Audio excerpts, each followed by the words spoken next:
This episode was edited by Dead Set Podcasting. If you want your podcast to sound this good, check out deadsetpodcasting.com/services. Get the sound you're chasing. Hey friends, what are you at? Josh here. Today I'm joined by Riley Rose Harper. I'm really excited about this one. Not only is Riley a local radio personality, who a lot of you might have heard before, but Riley also grew up in the same small town that I did, spent a part of her formative years in Corryong, Victoria. So we had that in common. I think it's out of all the podcasting I've done in the last decade, I'm not sure I've ever had anyone on from Corryong from memory. So this is pretty special. Just one note, if you want to see me try some brand new jokes, as in never spoken them out loud to another human being brand new, November 14th at the Wodonga RSL from 6 p.m. The Albury-Wodonga comedy community has kind of breathed a little bit of new life into the open mic thing that was happening at the bookshop. So I'm not sure if that's going to continue there as well, but this is a new venue, so if you wanted to come check that out, I do know that there will be some people there you might not have seen before who are funny people. So I'll link up all the details in the show notes where you're listening to this. So I won't keep you any longer. This is Riley Rose Harper. She's awesome. We had a great chat. And yeah, go Corryong.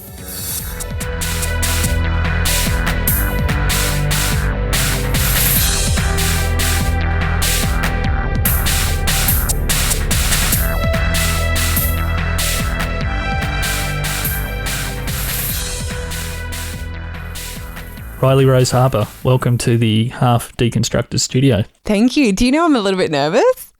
That's a bit silly. I do this twice a week and you do it every day. So I know. But this is all about you, not yes. That's true. I'm sort of driving here and I'm like, oh man, I hope I'm interesting enough. Just for the sake of, what's it called? Breaking the fourth wall, third wall? What's that called in podcasting? Yeah, true. Yeah. I put a lot of work into choosing people I think will be interesting. Yeah, that's because cool. If I have to edit up something that turns out that wasn't all that great and I probably should have put some more thought into the guest. Yeah. That doesn't make me happy or the people that have to listen to it. So I know. That's the beauty of podcasting though, isn't it? Because you get on these podcasts and you listen to them and you're like, wow, this is really entertaining, but there's so much work that goes into the back end. It's essentially like doing a brekkie show on the radio. And we'll probably get onto your radio endeavours, but as I've stressed multiple times in the past, it might seem like an incongruence that I have radio people on, but then don't want to talk about that. We'll get there. But the real reason I wanted to have you on today is that when I've been racking my brain around the region and creative people that I know that have done different things, I started thinking about small towns, and I started thinking about where we're both from, which is a very small town called Corryong, and what it's like to grow up there as someone that may have creative aspirations as a kid, or you develop them at some point in your life and then have to break out of that cycle of being in a little town. So can we just maybe start with just your general feelings on Corryong growing up, and were you into netball, horses, Bundy rum cans? That's usually the three things that people are into. I know, it's so interesting. When I was growing up, I moved to Corryong with my mum. My parents separated. We lived in Melbourne and we went up to Corryong when I was in grade 3. So I guess I would have been about 8 or 9. Yep. I mean, Corryong feels home. Definitely wouldn't think of where we lived in Melbourne as home, to be honest. But I remember getting in and I got in with this group of girls and we're still friends in primary school, but I remember really thinking, oh man, these girls love netball and, they're so athletic and sporty, and a lot of the time in the back of my mind, I really did have this sense that, I don't really like girls' footy and sport and whatnot. And so by the time growing up, high school was really good. I had a really good experience in Corryong. I had great teachers as well. I had really close relationships with them. I think I was probably a bit of a teacher's pet. Yeah, right. But that's the beauty of having smaller classes as well in a small town. Yeah. All the teachers were quite the old school teachers, So this is kind of name dropping and in joke for Corryong people, but the Dixie Coots, Mel Seaborn, did you have those teachers? Yeah. They were all so good, and so I had a really good high schooling time. But by the time we left high school, everyone was sort of knew what they wanted to do and they were going to uni, and I was sort of like, oh, Can I swear on here? You can say anything other than the C word. Oh, that's even good. Even that you can say, but that will definitely get Leave it edited out. I was like, shit, I don't know what I want to do. Yeah. And so I just sort of, I got a pretty good enter score after year 12, but I didn't really have any ambition to go to uni. But I was sort of talking to the careers advisor and she was like, you've got a really good enter score. I think you should go to uni. And of course, being 17, I was like, oh, I'm going to listen to you, because you know what you're talking about. I went to uni at Monash in Melbourne doing a Bachelor of Arts and I hated it. Yeah. Well, I had a few issues. I moved in with my best friend from Corryong as well, and it didn't work and I was so miserable, and I was going to uni. And when you live in Corryong, and you sort of, you've got a good nature and you've got friends and whatnot, and you, I guess, popular in the town, you get to uni in Melbourne and you're just a small fish in a huge pond now. And I felt so isolated because I didn't really know how to make friends. I remember one night it was a part of O Week, so literally day dot, and we went into the city to go to one of these O Week parties.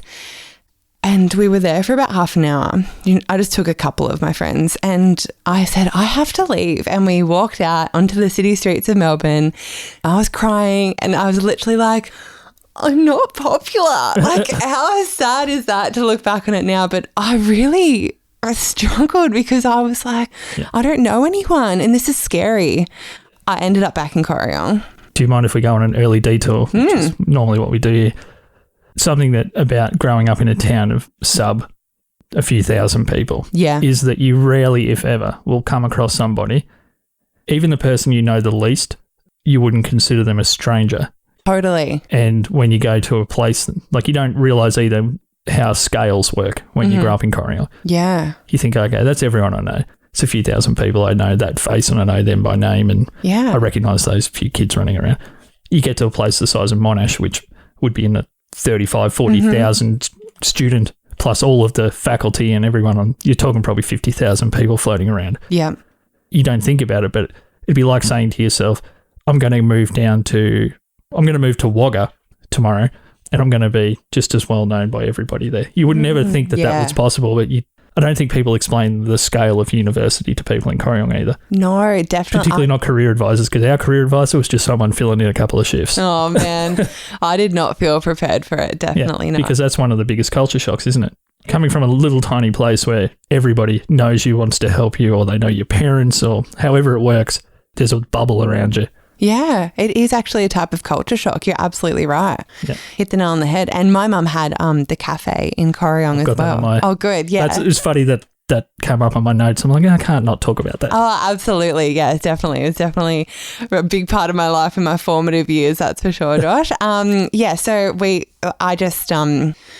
I came back after 6 months. I went back to Corryong, back home. Yeah. And how did that, feel free to say as little or as much as you like, how did that feel going back there? Just in my own mind, people probably wouldn't have been judging you as much as maybe you were probably either expecting or you were judging yourself. You're so right. I was so embarrassed because you make a big deal when you leave Corryong as well. You're like, guys, I'm never coming back. Never coming back. See you later. Drinks at the top pub. We're going to get on it. And because I'm going, I'm leaving. This is it. It's my goodbye This party. is the last year I'm having in this part of Victoria. So true.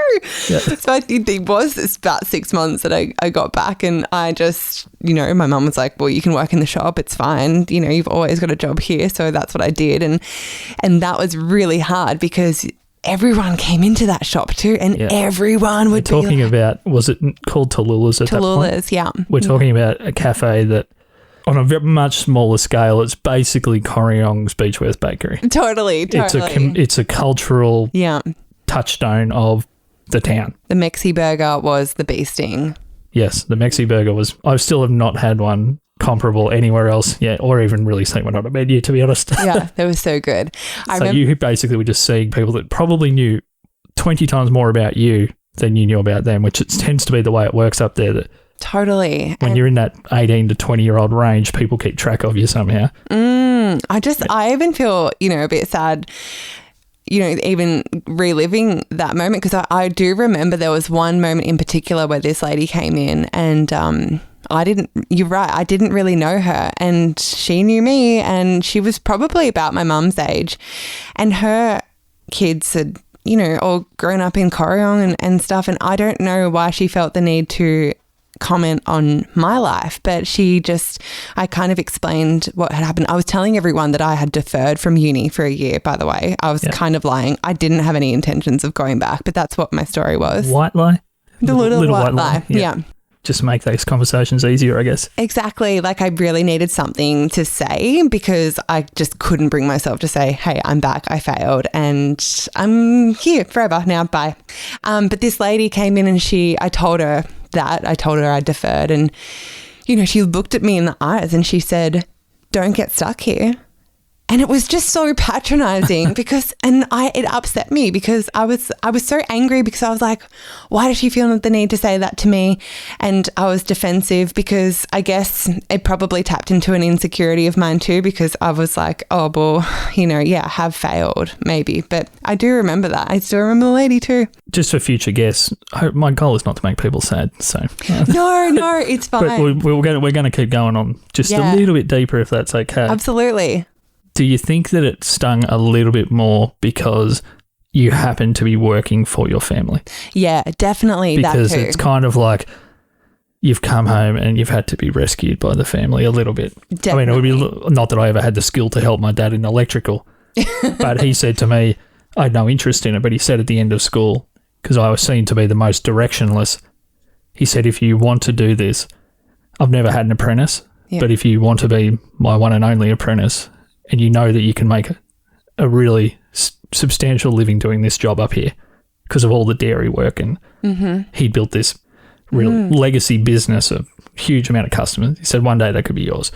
And I thought, I can't think of anything safer and more scary than making that choice. Totally. And I mean, he loved it. Like, he absolutely loved doing that, but I had no interest. But I just sort of can't think of a job that would make me feel less like I'd achieved something than taking that route.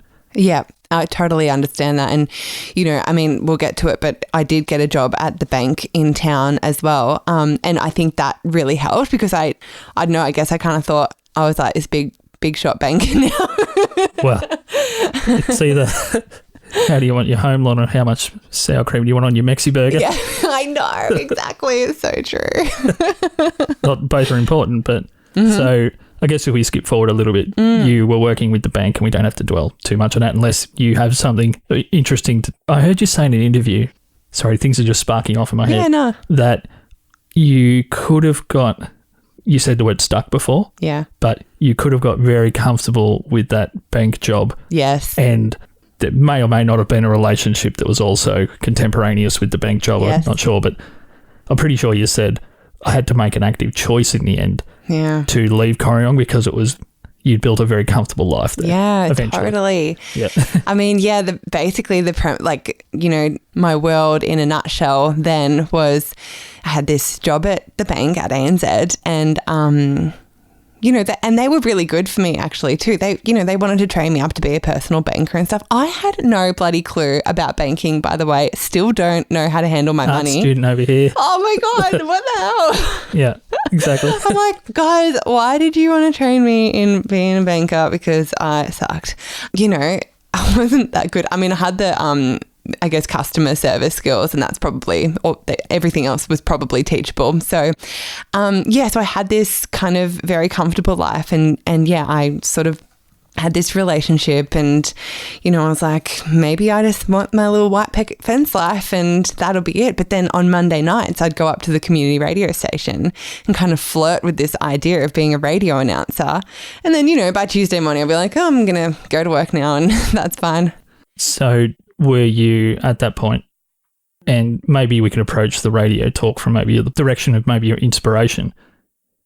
We're blessed enough to be in a country where you would probably say that 4 or 5 of the top 20 female presenters in the world happen to work and have been working in Australia on radio for 20 years. Yeah, totally. From Triple J right through to commercial radio. Yeah. There's some real superstars. Yeah. Were you already listening to those people and thinking, I've got multiple role models here? Or were you thinking maybe more you were doing it really for yourself, the community thing? Like, how big were those aspirations at that point? To be honest, maybe a little bit of both. I didn't really have any radio sensibilities. I didn't know much about the radio world or media, to be honest. And all I knew is that every afternoon when I was working at my mum's shop, I would press my ear up against the radio when Fifi and Jules were on doing their drive show, and I just loved them. I laughed out loud. You know, I would be annoyed when a customer came in because I'd be like, you guys are ruining my Fifi and Jules time. I want to sit here and listen to them. 3 more pieces of fish and I can't hear anymore. Exactly. The deep fry is going. God damn. You know, so they were just so good, and I just loved Fifi so much. I just loved her, and I really was like, that sounds so fun. There's no way I could do that though. Is there, maybe Tim Blackwell has a lot of fun on the radio. When you watch her Instagram, he seems to just be half falling off the seat all the time. But Totally. Is there anyone that has more fun on radio in such a serious, massive job than Fifi Box? Oh man, that's a really good question.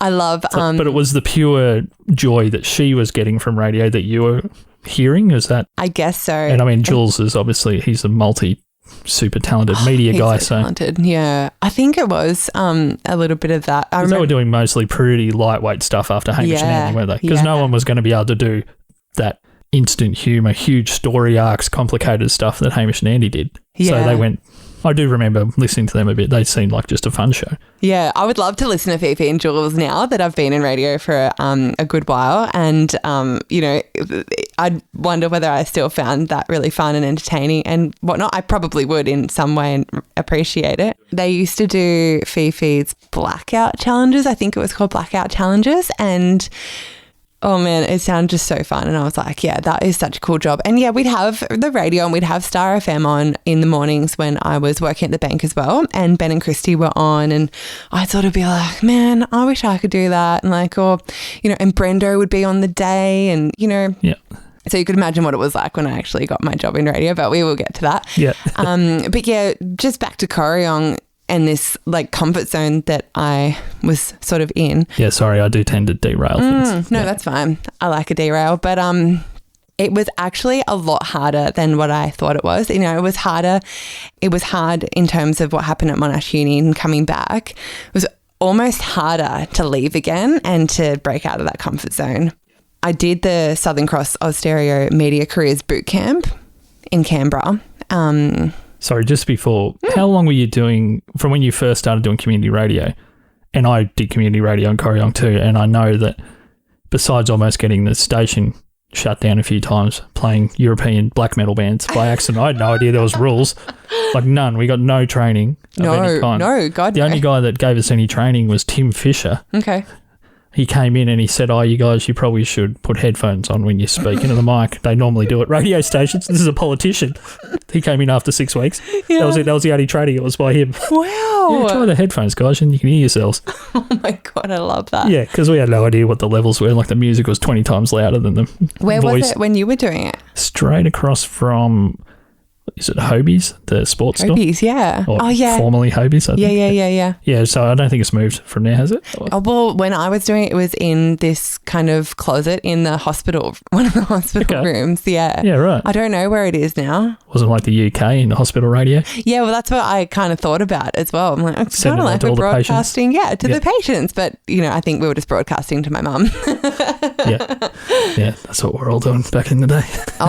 It was fun though. I used to do beauty review segments and not sent anything for free or sponsored or anything. I'd literally just be like, oh guys, this new Pantene treatment is really good and makes your hair super silky, but you know, don't use it too much. And you know, I would literally put music beds under my voice and whatnot, which now I look back, I'm like, that was really clever. How did you know to do that? Yeah. You know, I didn't really know anything about radio, so it was kind of cool going up there. I really liked it. I did it with my sister to start with, because she's just an absolute pisser, and you know, but we'd have fights, you know, and then she wouldn't come 1 week, and then eventually she just stopped going altogether. But yeah, it was pretty fun. You wouldn't, when you'd play a song with a swear word, and you'd have to quickly put the fader down really quickly. Yeah, and we missed that lesson. Yeah, completely. And it was so fun when one person rang up, I should say. Just the one. Mm-hmm. And we used to get I don't know how I got on to it, but it was Universal Music. I must have emailed them and just said, hey, I do a community radio show. Can you send me some CDs? And then I did sort of, hey, text this number if you want a free CD. And it was my own number, which is really weird now that I think about it. That is, but you don't think about anything like that in Corryong. No. There's only 2 people that have this number already. 3's not going to matter. Yeah. I have given my Seamus, when I was on with Seamus doing the Brekkie show, he did give my number out on the air here. So Sandilands moved that one, isn't it? Yeah. But yeah, and when we got a text, I remember my sister and I literally jumping up and down in the radio studio because somebody had actually texted and was actually listening. What did it say? Something like, can I have a free CD or something? Yeah. So I didn't say, where'd you get the Pantene? They don't have it at Murray Goulburn. No, it wasn't that. No. Don't know if they liked that segment. Yeah. So you were buying all this. So really the beauty segment was limited to what you happen to already have yourself. Literally. Yeah. It was like, oh, I've got my show on tonight. Let's look around my bedroom for something that I could talk about. Yeah. Wow. I know. Hey, if anyone wants to send me some free stuff, I'll try and squeeze you in on my shift. So how long was it between when you were doing that regularly and when you did the Southern Cross camp? Oh, off the top of my head, I can't. It's, you know, when years just start blurring. Were you already did you feel you were getting better just from doing that community stuff? Yeah, I did. And I felt like I was liking it more. And I had a really good mentor at the community radio station.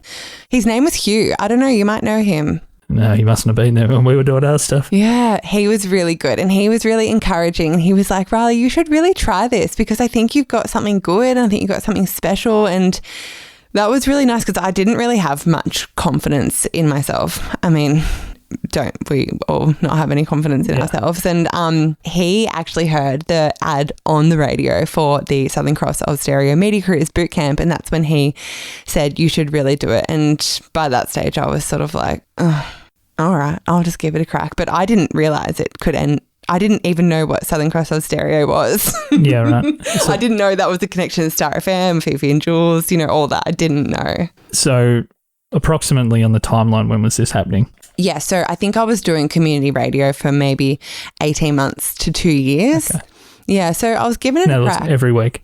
Oh, yeah. Most weeks. Yeah, that's pretty consistent. Yeah, and I think it was about 3 hours. Yeah, 3-hour show. Yes. I don't know. I can't remember how many times I talked or anything. And what had the show become? Obviously, you weren't still doing Pantene ads. Yeah. By 2 years in. Very music driven. It was sort of, I mean, if I was going to compare it, I kind of probably wanted to be a bit of a Ash London kind of vibe, really passionate about music, which I still am. Music person. Yeah, I'm passionate about music, but I'm bit lazy when it comes to new music and stuff. And well, yeah, I think there'll be a few people in the world as fanatical as what she is about discovering new stuff, I think. Yes, exactly. Yeah. So obviously I recall I either read it somewhere or heard that you said that you weren't too sure what it was that you were going to, or even after you'd been there, you weren't really sure what it really was, like what would come of it. And were you driving to Canberra or something? Yeah. With your mum, and I still don't really know what it's about, but it felt good. I was literally like, I don't know what I'm doing. My mum and my stepdad drove me to Canberra. Oh, so sorry, the camp was in Canberra. Mm-hmm. That's the connection then. Yeah, that was Canberra. So I did it, had a ball. It was so fun. And then at the end of the weekend, they interview you by sort of like the departments that you could potentially fit into. And Phil Bradley, who is the content director of Hobart now, he interviewed me and he was doing the interviews for potential content people. And yeah, I remember sitting there thinking, I hope Phil interviews me because I really want to be on it. And, I walked into the interview room and I was like, I want to be the next Fifi Box. Yeah, I guess... I guess it was pretty good, but it wasn't until months later that promo assistant job came up, and that's when I got into radio. So did you go back to doing your weekly show in between? Yes, I did. Were you keeping track of the fact you hadn't heard anything, or did it slip your mind after a while? Or do you know what? I did hear from them. I got a letter from the Southern Cross Austereo team, and it said, hey, we'd like a second interview with you. Someone will be in touch to organise it. And so that's what the letter said. But 2 months went by and nobody had contacted me yet. The ball was in my park, It was for you to chase I should have chased it. But I was so shit scared, you know. I would have conversations with my mum. I still remember, and she was like, you need to email someone about that letter. And I was like, I don't want to, because I've just got this weird feeling that something's going to happen. Well, it sounds like your mum's more switched on than most people up there, because it's not an area of the world. And this is actually a question I had, so you've segued into this beautifully, Riley. It's not a part of the world where there's anyone with any expertise on winner-take-all careers. Yeah. Like, there's no one who knows about the media, whether it's radio, TV, or there's not all that many people up there that will help young people or anybody really of, hey, this is a media career. It's one of the most chased careers of any kind. You probably need to chase that up yourself. No one's going to come looking for you. Well, exactly right. That's so true. If you were in a Melbourne and you were in a big community station down there or something or whatever, there would have probably been people around you going, why haven't you rung them back? Or why haven't you done anything about that? Totally. I know. You're so right. And my mum, you know, she is pretty intuitive. And I don't mean that, sorry. I probably should finish up by saying I don't want that to seem like I'm disparaging Corryong, but there's no media industry there. Totally. So there's no reason for anyone to have that knowledge. Yeah. And thank God my mum was like that, because, you know, she was so, I guess, intuitive about it. And, you know, even I look at my sister, and my sister's, you know, recording music and doing amazing things in Melbourne and stuff. And, you know, it was all because of mum. She just pushed us to pursue those things. Pursue it, I guess, because it was always, you know, sorry, I'm digressing now, but, you know, it was... I wanted to be an actress, for example, all through high school. And I still remember people saying, like teachers and stuff saying, yeah, but you need to back up because that's probably not going to work.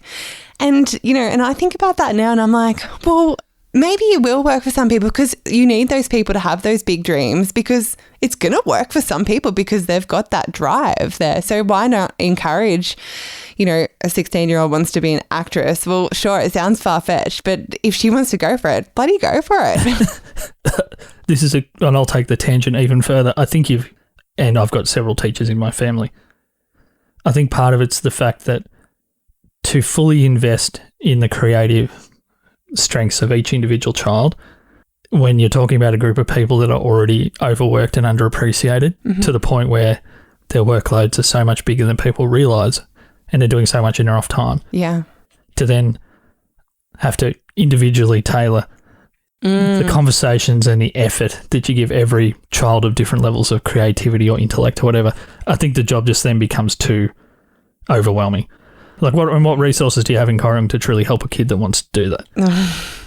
There's the drama class, and you might have a talented drama teacher. If you're lucky to get a drama class, that is. But then by the time you get to the senior levels of school, those have all been axed. Yeah. They're not options. They used to say to me to become a drama teacher too, and I was like, I don't want to bloody be a teacher. It's hard for someone to know what it really takes. What's it really take to be an actor? I don't know. I'm a teacher. Totally. It's just that kind of lack of... You got to kind of where I guess it's all going is you really have to pursue things yourself.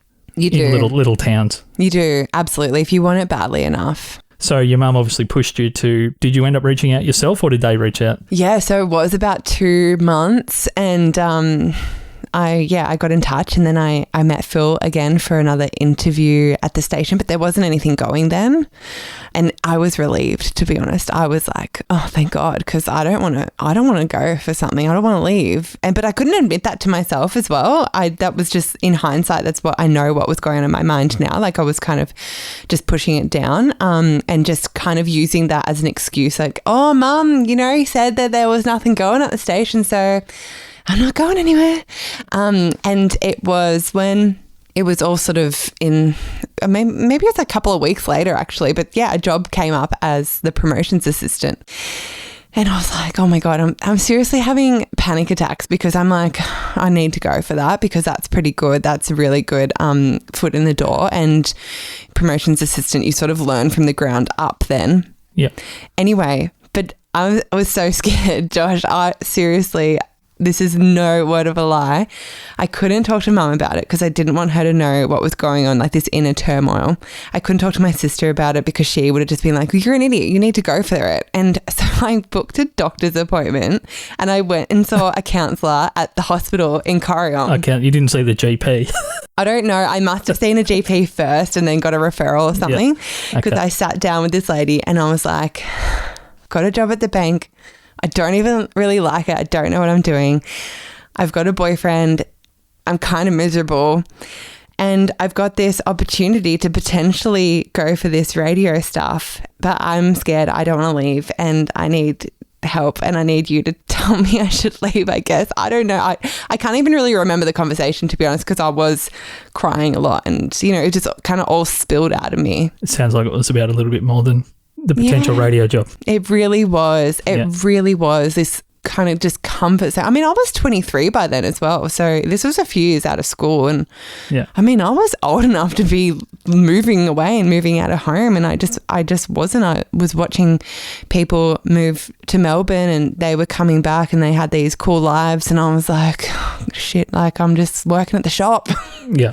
And it's fine. I get it, each to their own. But man, it really was hard for me to take that step to move down and do radio. And it was kind of cool though, because the job actually was casual for a while. So I only did 3 days a week. So I kind of half lived in Albury, kind of half lived in Corryong, and then it was very gradual. So it was a very healthy transition for me, but that first step was really hard.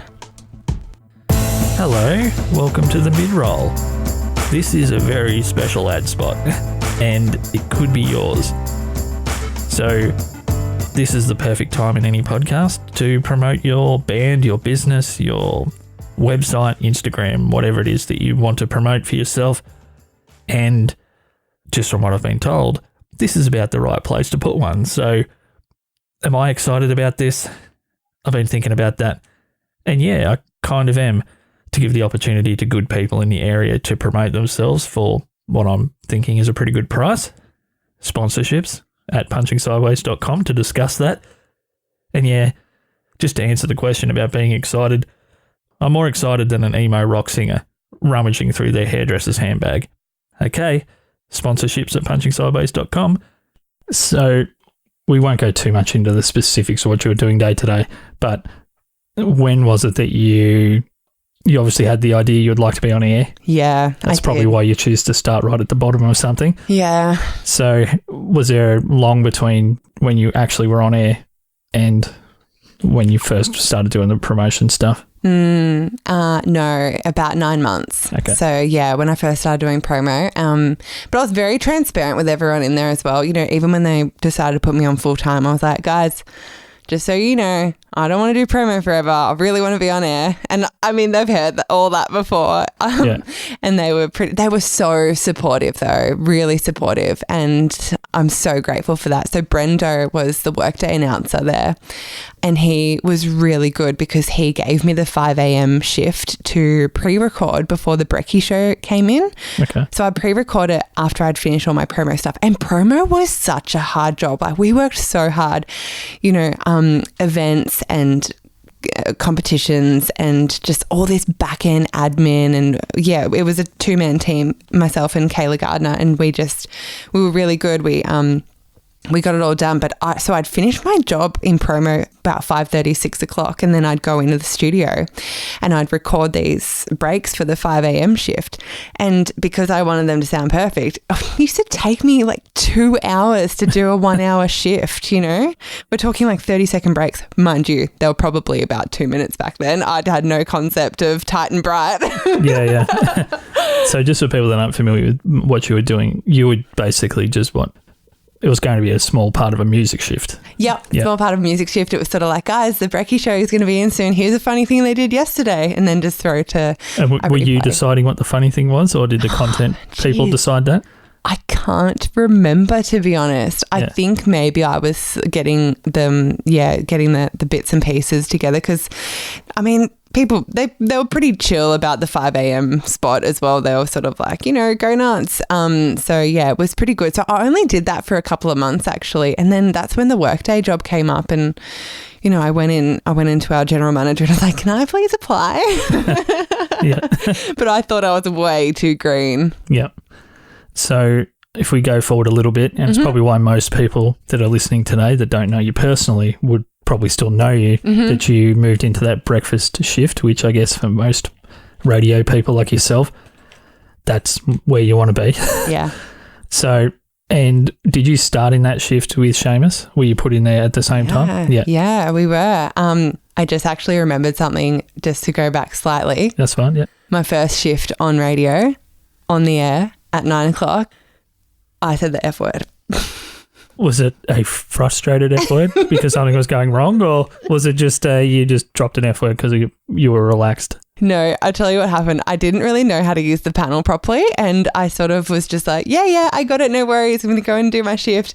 And I wanted to do it all live because I was like, I'm a radio announcer now. This is my job. I'm going to do it live. Anyway, and so I had the microphone up and on, and I'd just come out of this break, and then Rudimental's song Bloodstream with Ed Sheeran was playing. And Ollie, one of our brekkie announcers, came in, and because it's so quiet in the studio when you don't have the music going, it's dead silent. And he opens the door and he's like, "Rah!" I was like, "Oh my God, you scared the fucking shit out of me."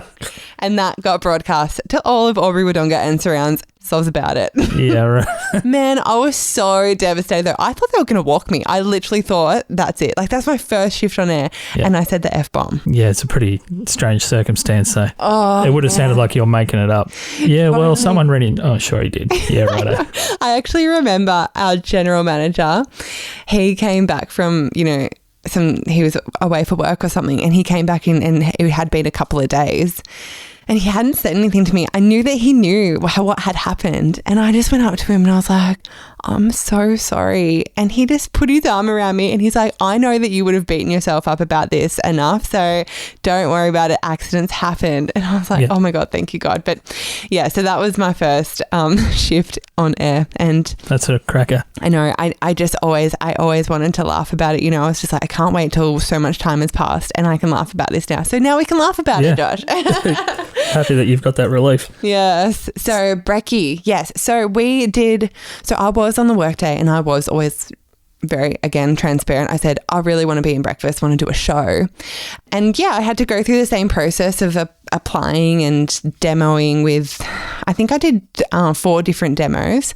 Yeah. But same with Seamus, he did 4 or 5 different demos with other girls, and they were just really trying different people out and seeing what worked for them and what's going to work for the station and whatnot. So I was never a shoo-in, which was good because I really did have to prove myself. And do you think that the reason why it sounds to most people like it's just all fun and games and you're kind of doing it on your ear is because so much work goes into finding 2 people that have that?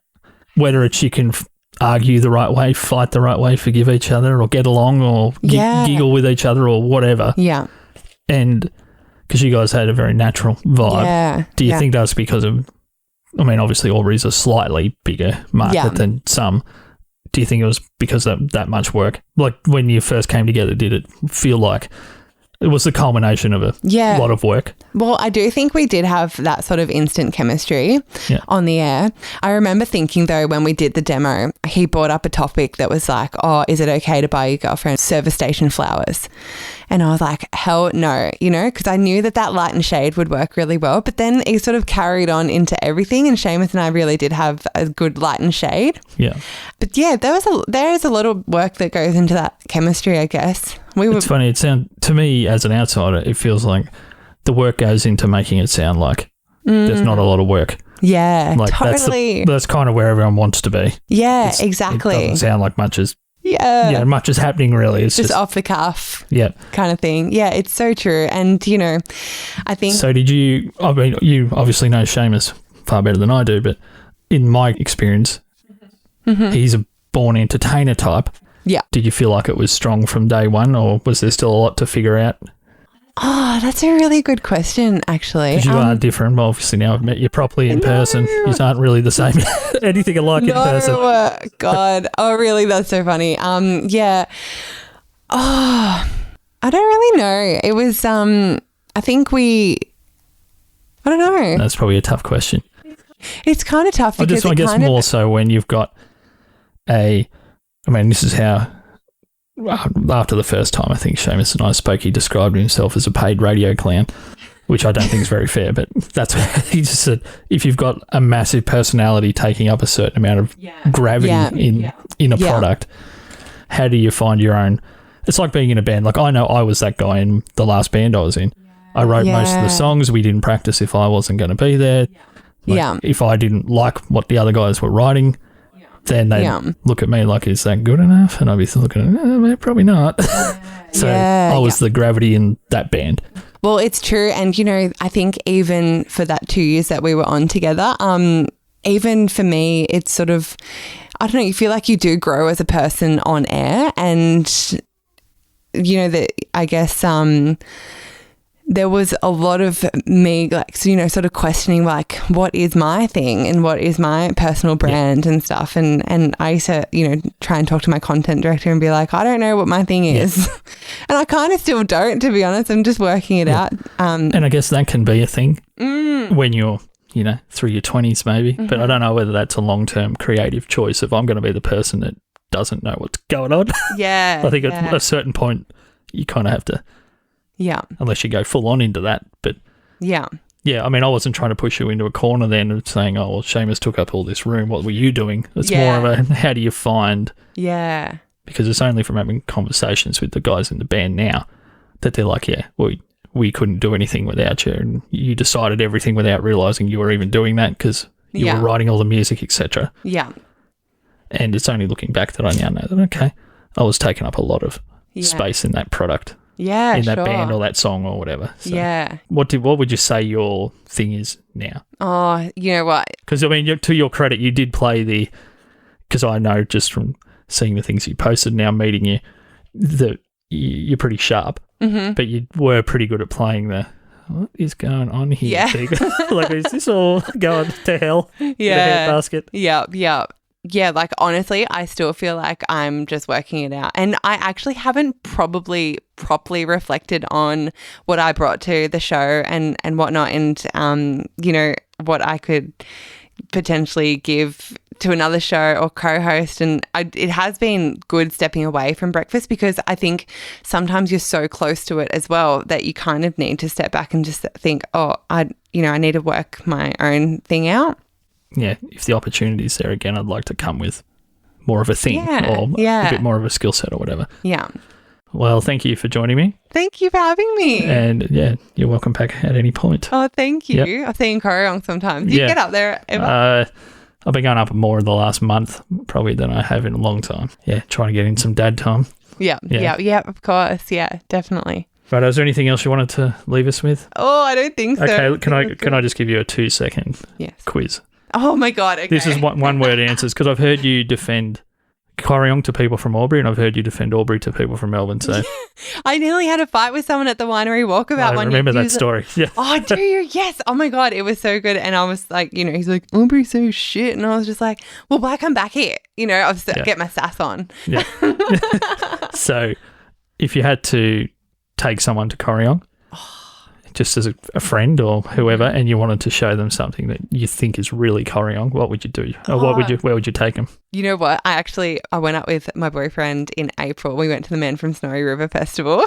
Yeah. Okay. I had not been there in years. That's a pretty awesome event these days. It's pretty cool. Yeah. And then we sort of got back to my house and he was like, what else do you want to do? I'm like, let's go to Players Hill. Just a lookout. It's okay. That's a solid in joke for the Corryong peeps. Yeah.